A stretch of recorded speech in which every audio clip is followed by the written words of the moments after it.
Hey everyone, so guys कैसे हैं आप सभी। ऐसा है आप सभी अच्छे होंगे, मस्त होंगे, स्वस्थ होंगे। सो गाइस आज की वीडियो काफी इंपॉर्टेंट होने वाली है, क्योंकि आज की इस वीडियो में मैं आपको गाइड करने वाला हूं कि कैसे आपको एमपीआईएस काउंसलिंग में पार्टिसिपेट करना है। स्टेप बाय स्टेप मैं आपको सारी प्रोसेस बताऊंगा कैसे आपको काउंसलिंग में पार्टिसिपेट करना है। ठीक है, तो ध्यान से आप वीडियो को देखिए, और अगर आपने चैनल को सब्सक्राइब नहीं किया है तो चैनल को आप सब्सक्राइब कर लीजिए, साथ में बेल नोटिफिकेशन को ऑन कर लीजिए ताकि मेरी तरफ से जैसे कोई अपडेट आती है तो आपको नोटिफिकेशन मिल जाए। ठीक, तो चलिए टाइम को ज्यादा वेस्ट न करते हुए आज का हमारा जो टॉपिक है उसे हम स्टार्ट करते हैं। ठीक है, तो हम क्या देखने वाले हैं, हम देखेंगे स्टेप बाय स्टेप कैसे आपको एमपीआईएस काउंसलिंग में पार्टिसिपेट करना है। तो उससे पहले आप ये जान लीजिए कि एमपीआईएस काउंसलिंग के लिए ऑफिशियल वेबसाइट कौन सी है। तो अगर आप एमपीआईएस काउंसलिंग में पार्टिसिपेट करना चाहते हैं तो आपको इस वेबसाइट को विजिट करना है। वेबसाइट है ayush.mponline.gov.in। ठीक है, ये ऑफिशियल वेबसाइट है। इसी वेबसाइट पर बीएमएस, बीएचएमएस और बीयूएमएस सारे कोर्सेज की एक साथ काउंसलिंग होगी। कई सारे स्टूडेंट को ये कंफ्यूजन होता है कि बीएमएस, बीएचएमएस या बीयूएमएस, ये तीन जो कोर्सेज आपको यहाँ पर दिखाई दे रहे हैं, ये सारे कोर्सेज की अलग अलग काउंसलिंग होती है। नहीं, ये तीनों कोर्सेज की, इनको हम शॉर्ट टर्म में क्या बोलते हैं, शॉर्ट टर्म बोलते हैं आयुष कोर्सेज, है ना, आयुष कोर्सेज। ठीक है, यहाँ पर ये जो आयुष दिखाई दे रहा है, आयुष दिखाई दे रहा है, इसका मतलब क्या होता है इसको आप जान लीजिए, है ना, क्योंकि आप बार बार अब आयुष आयुष आयुष सुनेंगे, है ना। अब जैसे काउंसलिंग स्टार्ट होगी, है ना, अभी भी आप देख रहे होंगे एमपी आयुष, एमपी आयुष, तो आप इस आयुष, इसका मतलब क्या होता है इसको आप जान लीजिए पहले। ठीक है, तो यहाँ पर ये जो ए दिखाई दे रहा है, ए मतलब क्या होता है आयुर्वेदा। ठीक है, वाई दिखाई दे रहा है, इसका मतलब योगा एंड नेचुरोपैथी, यू यानी कि यूनानी, एस यानी कि सिद्धा और एच यानी कि होम्योपैथी। ठीक है, ये सारे कोर्सेज को हम शॉर्ट टर्म क्या बोलते हैं, आयुष कोर्सेज बोलते हैं। ठीक है, जो कि एमपी में, क्योंकि एमपी में सिद्धा वाले कॉलेज नहीं है, इसलिए मैंने यहाँ पर बीएसएमएस को यहाँ पर नहीं लिखा। ठीक है, हमारे यहाँ पर बीएमएस, बीएचएमएस और बीयूएमएस, ये तीनों कोर्सेज के आपको एमपी में कॉलेजेस मिल जाएंगे, इसलिए मैंने यहाँ पर ये तीन कॉलेज को यहाँ पर लिखा है। ठीक है, और मेरे पास जो भी स्टूडेंट काउंसलिंग कराते हैं तो या तो वो बीएमएस में एडमिशन लेता है या बीएचएमएस में या बीयूएमएस में एडमिशन लेता है, और मैं भी काउंसलिंग के दौरान इन्हीं तीनों कोर्स पर क्या करूंगा, फोकस करूंगा। ठीक, चलिए, तो ये जितने भी आपको यहाँ पर आयुष कोर्सेज दिखाई दे रहे हैं, तो इन सब की काउंसलिंग एक साथ होती है ना। वेबसाइट है ayush.mponline.gov.in। ठीक, चलिए अब हम स्टेप बाय स्टेप देखते हैं कैसे आपको काउंसलिंग में पार्टिसिपेट करना है। ठीक है, तो सबसे पहले तो क्या होगा, एमपीआईएस काउंसलिंग का डिपार्टमेंट काउंसलिंग के लिए क्या करेगा, एक शेड्यूल रिलीज करेगा। ठीक है, कौन सी वेबसाइट पर, तो वेबसाइट है ayush.mponline.gov.in।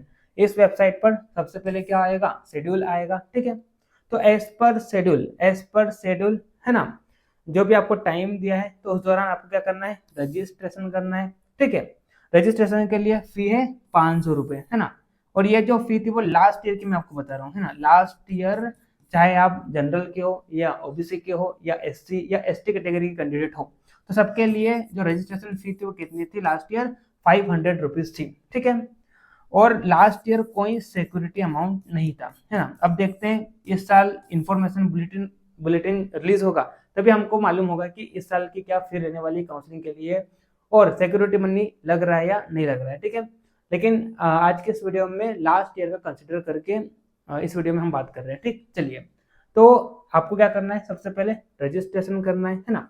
और एमपी में क्या होता है, कॉलेज अलॉट होने से पहले ही, यानी कि रजिस्ट्रेशन के दौरान ही क्या हो जाता है, डॉक्यूमेंट वेरिफिकेशन हो जाता है। आप जब रजिस्ट्रेशन करने जाएंगे तो रजिस्ट्रेशन के दौरान ही आपको क्या करना होगा, स्लॉट बुकिंग करना होगा डॉक्यूमेंट वेरिफिकेशन के लिए, है ना। जैसे कि मान लो रजिस्ट्रेशन के लिए आपको टाइम दिया, 8 दिन का टाइम दिया। ठीक है, तो इन 8 दिनों में ही आपको क्या करना है, रजिस्ट्रेशन करना है ना।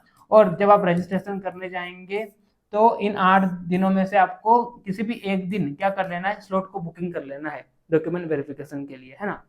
स्लॉट बुकिंग के लिए यहाँ पर आपको करीबन 8 कॉलेज मिलेंगे, और सारे कॉलेज गवर्नमेंट कॉलेज होंगे, या तो वो बीएमएस का होगा या बीएचएमएस का या बीएमएस का। ठीक है, तो सारे कॉलेज की आपको लिस्ट मिलेगी जितने भी गवर्नमेंट कॉलेजेस है। ठीक है, तो आपके नजदीक जो भी कॉलेज पड़ता है तो उस कॉलेज को आपको सिलेक्ट कर लेना है ना। और जिस भी दिन आप कंफर्टेबल हो डॉक्यूमेंट वेरिफिकेशन के लिए, तो रजिस्ट्रेशन के दौरान ही उस टाइम पीरियड को, डेट को आपको सिलेक्ट कर लेना है, और उस दिन आपको क्या करना है, डॉक्यूमेंट वेरिफिकेशन के लिए जाना है।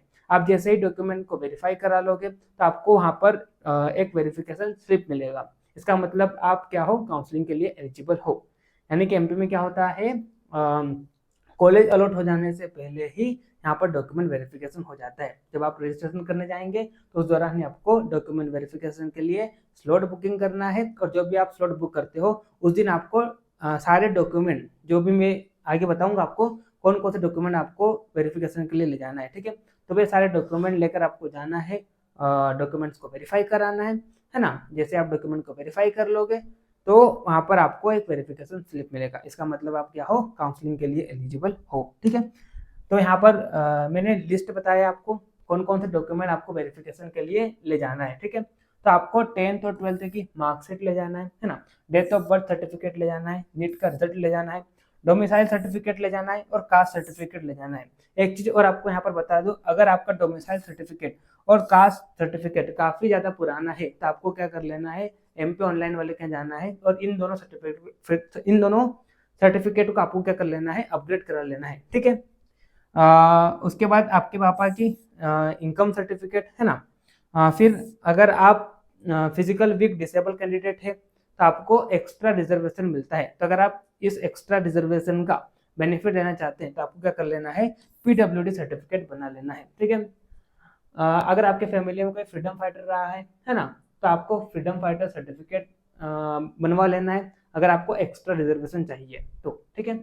और अगर आपके पापा आर्म्ड फोर्स में तो उसके लिए सैनिक कोटा का सर्टिफिकेट बनता है, तो वो भी आपको बना लेना है, आपको भी एक्स्ट्रा रिजर्वेशन मिलता है। तो अगर आप उसका बेनिफिट लेना चाहते हैं तो आपको क्या कर लेना है, ये सर्टिफिकेट बना लेना है, ठीक है। कैसे बनेगा तो इसके लिए मैं अलग से वीडियो बना दूंगा, ठीक। चलिए, उसके बाद यहाँ पर आपको साथ में फोटो आईडी प्रूफ भी ले जाना है। फोटो आईडी प्रूफ में आप क्या क्या ले जा सकते हो, आधार कार्ड ले जा सकते हो, या आप पैन कार्ड ले जा सकते हो, या आप ड्राइविंग लाइसेंस ले जा सकते हो। इसके अलावा और भी डॉक्यूमेंट आप ले जा सकते हो, लेकिन कॉमनली ये तीनों चीजें सबके पास रहती है, इसलिए मैंने यहाँ पर इन तीनों चीजों को लिखा है ना।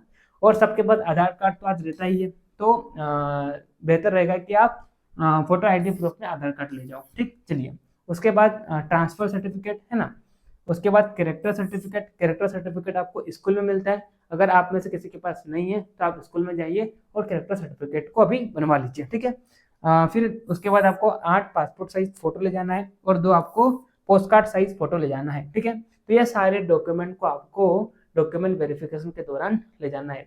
अगर आपके सारे डॉक्यूमेंट अप टू डेट रहेंगे, यानी कि सारे डॉक्यूमेंट सही रहेंगे, तो आपको वेरिफिकेशन स्लिप मिल जाएगा। अगर आपको वेरिफिकेशन स्लिप मिल जाता है तो आप काउंसलिंग के लिए क्या रहेंगे, एलिजिबल रहेंगे, ठीक है। चलिए, फिर देखिए, आपने रजिस्ट्रेशन किया, रजिस्ट्रेशन के दौरान आपने डॉक्यूमेंट वेरिफिकेशन के लिए स्लॉट बुकिंग किया, और जो भी आपने स्लॉट बुक किया है ना, उस दिन आप गए और आपने डॉक्यूमेंट को वेरीफाई करा लिया, ठीक है। इसका मतलब आप क्या हो, फिर काउंसलिंग के लिए एलिजिबल हो, ठीक है। उसके बाद क्या होगा, एज पर शेड्यूल आपको क्या करना है, कॉलेजेस की चॉइस फिलिंग करना है। और BAMS है ना, BAMS, BHMS है ना, और BUMS, इन सब की एक साथ चॉइस फिलिंग होती है, ठीक है। तो आप जिस भी कोर्स में इंटरेस्टेड हो, अगर आप BMS में एडमिशन लेना चाहते हो तो आपको सिर्फ BMS कॉलेजेस की चॉइस फिलिंग करना है ना। अगर आप BHMS में एडमिशन लेना चाहते हो तो आपको सिर्फ BHMS कॉलेज के चॉइस फिलिंग करना है, ठीक है। और अगर आपको ऐसा लगता है कि इन तीनों कोर्सेज में से मेरे को कोई भी कोर्स मिल जाए, तो आप तीनों कोर्सेज के जो भी कॉलेजेस है, सारे कॉलेजेस को आप चॉइस फिलिंग में डाल सकते हो, ठीक है। तो आपको क्या करना है, as per schedule choice filling करना है, ठीक है। आप जैसे चॉइस फिलिंग कर दोगे तो एज पर शेड्यूल क्या होगा, रिजल्ट विल बी डिक्लेयर्ड है ना। जैसे ही रिजल्ट डिक्लेयर होगा तो यहाँ पर 2 तरह के कैंडिडेट होंगे। पहले तो वो जिनको कोई कॉलेज अलॉट नहीं हुआ है, तो जिसको कोई कॉलेज अलॉट नहीं हुआ है तो उसको तो क्या करना है, सेकंड राउंड में पार्टिसिपेट करना है, ठीक है। अब दूसरे वो कैंडिडेट होंगे जिनको कॉलेज अलॉट हो जाएगा, यानी कि उन्होंने जो भी चॉइस फिलिंग में कॉलेजेस डाले थे तो उनमें से उनको कोई कॉलेज अलॉट हो गया है, ठीक है। तो जैसे ही उसको कॉलेज अलॉट हो जाता है तो उसको क्या करना है, वेबसाइट पर जाना है और अलॉटमेंट लेटर को डाउनलोड करना है। जब आप अलॉटमेंट लेटर को डाउनलोड करने जाएंगे तो यहाँ पर आपको 2 ऑप्शन मिलेगा। एक तो आपको ऑप्शन मिलेगा सेटिस्फाइड और दूसरा आपको ऑप्शन मिलेगा अपग्रेडेशन, ठीक है। तो आपको जो भी कॉलेज अलॉट हुआ है फर्स्ट राउंड में, है ना, और अगर आप उस कॉलेज से सेटिस्फाइड हो, यानी कि आपको लगता है कि ये मेरे लिए अच्छा कॉलेज है ना, और इस कॉलेज में मेरे को एडमिशन लेना है, तो आपको क्या करना है, सेटिस्फाइड का ऑप्शन चूज करना है। और जो भी वहाँ पर टाइम पीरियड दिया है तो उस दौरान आपको क्या करना है, कॉलेज में फिजिकल रिपोर्ट करना है ना। जब आप कॉलेज में फिजिकली रिपोर्ट करने जाएंगे तो आपको साथ में सारे ओरिजिनल डॉक्यूमेंट ले जाना है, और ओरिजिनल डॉक्यूमेंट की आपको 2-2 3-3 फोटोकॉपी कराना है। जितने भी डॉक्यूमेंट है ओरिजिनल, उन सब की आपको 2-2 3-3 फोटोकॉपी आपके पास रख लेना है, ठीक है, क्योंकि सारे ओरिजिनल डॉक्यूमेंट क्या हो जाते हैं, कॉलेज में जमा हो जाते हैं, ठीक है। साथ में आपको एडमिशन के दौरान कॉलेज की फी भी लेकर जाना है, ठीक है। अब कई सारे स्टूडेंट ऐसे होते हैं जो सेटिस्फाइड का ऑप्शन चूज कर लेते हैं, लेकिन बाद में उनके दिमाग में ये आता है कि मेरे को ये कॉलेज में एडमिशन नहीं लेना है, तो आप बाकायदा उस कॉलेज को छोड़ सकते हो, है ना। भले ही आपने सर्टिफाइड का ऑप्शन दिया है ना, लेकिन आपको लगता है कि मेरे को वो कॉलेज पसंद नहीं आ रहा है ना, यानी कि मेरे को वहाँ पर एडमिशन नहीं लेना है, तो आपको क्या करना है, फिजिकल रिपोर्ट नहीं करना है, ठीक है। आप बाकायदा नेक्स्ट राउंड के लिए एलिजिबल रह जाएंगे, ठीक है। अब दूसरे वो कैंडिडेट होंगे जिन्होंने क्या किया है, यहाँ पर जो ये चाहेंगे कि मेरे को अभी जो फर्स्ट राउंड में कॉलेज अलॉट हुआ है तो इससे बेहतर कॉलेज मेरे को सेकंड राउंड में मिल सकता है, तो आपको क्या करना है, अपग्रेडेशन का ऑप्शन चूज करना है, ठीक है। आप जैसे अपग्रेडेशन का ऑप्शन चूज करेंगे तो आप नेक्स्ट राउंड के लिए एलिजिबल रहेंगे, और आपको सेकंड राउंड में फिर से चॉइस फिलिंग करना है। जब आप चॉइस फिलिंग करने जाएंगे, यानी कि जो भी स्टूडेंट अपग्रेडेशन का ऑप्शन देते हैं, तो वो स्टूडेंट जब सेकंड राउंड की चॉइस फिलिंग करेगा तो उनको जो फर्स्ट राउंड में कॉलेज अलॉट हुआ है वो कॉलेज ऊपर, मतलब वो सिलेक्ट करने को ही नहीं रहेगा चॉइस फिलिंग में, वो ऑटोमेटिकली ऊपर अवेलेबल रहेगा। इसका मतलब क्या है, इसका मतलब ये है कि आपकी जो फर्स्ट राउंड की सीट जो आपको अलॉट हुई है वो क्या है, सेफ है। अगर मान लो आपको सेकंड राउंड में इससे बेहतर कॉलेज मिलता है तो मिल जाएगा, अगर नहीं मिलता है तो भाई कॉलेज आपको क्या हो जाएगा, फिर से अलॉट हो जाएगा। कई सारे स्टूडेंट के मन में ये डाउट रहता है कि क्या अगर मैं अपग्रेडेशन का ऑप्शन लेता हूँ तो जो मेरे को फर्स्ट राउंड की सीट अलॉट हुई थी वो सेफ रहेगी या नहीं रहेगी, तो बिल्कुल वो आपकी सीट सेफ रहेगी। जब आप सेकंड राउंड की चॉइस फिलिंग करने जाएंगे तो वो कॉलेज ऑटोमेटिकली ऊपर रहेगा, है ना। इसका मतलब क्या है कि वो कॉलेज सेफ है। अगर आपको सेकंड राउंड में बेहतर कॉलेज मिलता है तो मिल जाएगा, अगर नहीं मिलता है तो वही कॉलेज आपको फिर से अलॉट हो जाएगा, ठीक है। तो इस तरह से ये पूरा फर्स्ट राउंड का प्रोसेस रहेगा, ठीक। उसके बाद क्या आएगा, आपका सेकंड राउंड आएगा। सेकंड राउंड में आपको फ्रेश चॉइस फिलिंग करना है। आपने जो फर्स्ट राउंड में चॉइस फिलिंग करी थी वो चॉइस फिलिंग नल हो जाएगी, आपको सेकंड राउंड में फ्रेश चॉइस फिलिंग करना है, ठीक है। आप जैसे सेकंड राउंड में चॉइस फिलिंग करोगे तो फिर से यहाँ पर रिजल्ट अब आएगा, हाँ, रिजल्ट विल बी डिक्लेयर।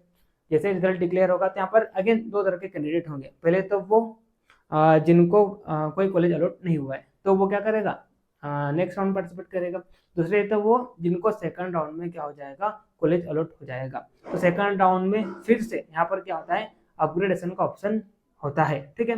तो अगर आपको लगता है कि मेरे को सेकंड राउंड में जो कॉलेज अलॉट हुआ है वो भी अच्छा कॉलेज नहीं है ना, तो आप क्या कर सकते हो, थर्ड राउंड के लिए अपग्रेड कर सकते हो। सेम प्रोसेस रहेगा, ऑनलाइन प्रोसेस रहेगा, है ना। ऑनलाइन ही आपको अपग्रेडेशन का ऑप्शन चूज कर लेना है और आपको फिर क्या करना है, नेक्स्ट राउंड में पार्टिसिपेट करना है, ठीक है। सेकंड राउंड के बाद फिर क्या होगा, थर्ड राउंड आएगा, है ना। थर्ड राउंड में आपको फिर से फ्रेश चॉइस फिलिंग करना है, फिर उसका क्या होगा, रिजल्ट डिक्लेयर होगा, है ना। जैसे ही रिजल्ट डिक्लेयर होगा तो यहाँ पर अगेन दो तरह के कैंडिडेट होंगे। एक तो वो जिनको कोई कॉलेज अलॉट नहीं हुआ है, इसके बाद और फर्दर राउंड होते हैं, एक्स्ट्रा वैकेंसी राउंड होता है, फिर स्पेशल एक्स्ट्रा वैकेंसी राउंड होता है, ठीक है। तो फिर उस राउंड में आपको क्या करना है, पार्टिसिपेट करना है, जिनको कोई कॉलेज थर्ड राउंड में अलॉट नहीं हुआ है। और जिनको कॉलेज अलॉट हो गया है ना, तो उसके पास कोई ऑप्शन नहीं है, उसको कॉलेज में एडमिशन लेना ही होगा। यानी कि यहाँ पर थर्ड राउंड के बाद अपग्रेडेशन का ऑप्शन नहीं है। आपको जो भी कॉलेज अलॉट हुआ है तो आपके पास दो ही ऑप्शन है, या तो उस कॉलेज में आप एडमिशन लो, या अगर आप उस कॉलेज को छोड़ते हो तो आप नेक्स्ट राउंड के लिए एलिजिबल तो रहोगे, लेकिन ये जो आपको कॉलेज अलॉट हुआ है थर्ड राउंड में, ये सीट आपकी क्या हो जाएगी, चली जाएगी, ठीक है। तो इस तरह से एमपीआईएस काउंसलिंग का ये पूरा प्रोसेस होता है। तो आज की इस वीडियो में मैंने आपको स्टेप बाय स्टेप गाइड किया कि कैसे आपको एमपीआईएस काउंसलिंग में पार्टिसिपेट करना है। आई होप आपके सारे डाउट क्लियर हो गए होंगे, लेकिन फिर भी अगर आपके कोई क्वेरी हो तो आप कमेंट बॉक्स में पूछ लीजिए, है ना। मेरे नंबर पे आपको नीचे दिखाई दे रहे हैं, इस नंबर पर आप मेरे को कांटेक्ट कर सकते हैं। और अगर आप में से कोई मेरे से पर्सनली काउंसलिंग गाइडेंस लेना चाहता है तो आपको क्या करना है, आयुर्वेदा विंग्स एप्लीकेशन को डाउनलोड करना है। अब जैसे ही आयुर्वेदा विंग्स एप्लीकेशन को डाउनलोड करेंगे तो वहां पर आपको गाइडेंस गुरु इस नेम से आपको नीट आयुष काउंसलिंग 2025 का कोर्स मिलेगा, ठीक है। तो आप जैसे ही इस कोर्स में रजिस्टर करते हो, है ना, तो आपको यहाँ पर प्रीवियस ईयर का कट ऑफ मिल जाएगा, है ना, प्राइवेट प्लस गवर्नमेंट का, है ना, टॉप कॉलेजेस की लिस्ट मिल जाएगी, ठीक है, और कॉलेजेस का क्या फीस स्ट्रक्चर है ये भी आपको वहाँ पर अवेलेबल हो जाएगा।